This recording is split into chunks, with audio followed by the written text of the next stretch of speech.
তো অন্তর কেমন আছো? হ্যাঁ ভাই ভালো আছি। তোমার তো কমিশন আসছে না? হ্যাঁ ভাই। ওই যে দিনে অ্যাপ্লাই করছো ওই দিন তো চলে আসছে। হ্যাঁ ওই দিন বিকেলে আপনি খবর পাঠিয়ে দিয়েছেন যে আমার আচ্ছা দেখ, কমিশনটার ব্যাপারে আমি সবসময় বলি যে আসলে এটা প্রস্তুতিটা হলো ইম্পর্টেন্ট। যে হিস্ট্রি, ওই হিস্ট্রি রিলেটেড ডকুমেন্টগুলো বাংলাদেশ থেকে আনতে হবে। যত বেশি ডকুমেন্ট তুমি আনতে পারবা তত বেশি তোমার কমিশনের সফলতা পাওয়ার সম্ভাবনা বেশি। ঠিক আছে? আর এখানে ইন্টিগ্রেশনের সোশ্যাল ল্যাবরেটরির বিষয়গুলো আমি তোমার বলছি যে কী কী ডকুমেন্ট কালেক্ট করা যায়।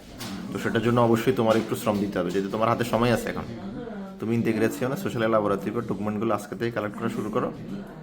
আর বাংলাদেশের ডকুমেন্টগুলো, তোমার যে সমস্যা ওইটা রিলেটেড ডকুমেন্টগুলো এখন থেকেই কালেক্ট করা শুরু করো। হাতে সময় আছে। আর একটা বিষয় হলো, আমাদের এখানে যারা আসতে চায়, আমাদের মুক্তার কনসালটেন্সিতে যারা আসতে চায়, তাদের সম্বন্ধে তোমার কি বলার আছে? না কার্যক্রমগুলো অনেক ভালো, অনেক তাড়াতাড়ি হয়। আমি সবারই প্রিফার করবো যে আপনাদের কাছে আসে। আমরা সারা ইতালিতে আমাদের লয়ার আছে, এটা তুমি জানো। হ্যাঁ হ্যাঁ, আমার তো মিলানো ছিল, এখন মিলানো থেকে আপনার রোমাতে ট্রান্সফার হয়েছে। জি জি জি। ভালো হয়েছে। ঠিক আছে, যে কোনো সমস্যা আমাদের জানাইও। ভালো থাকো, ওকে।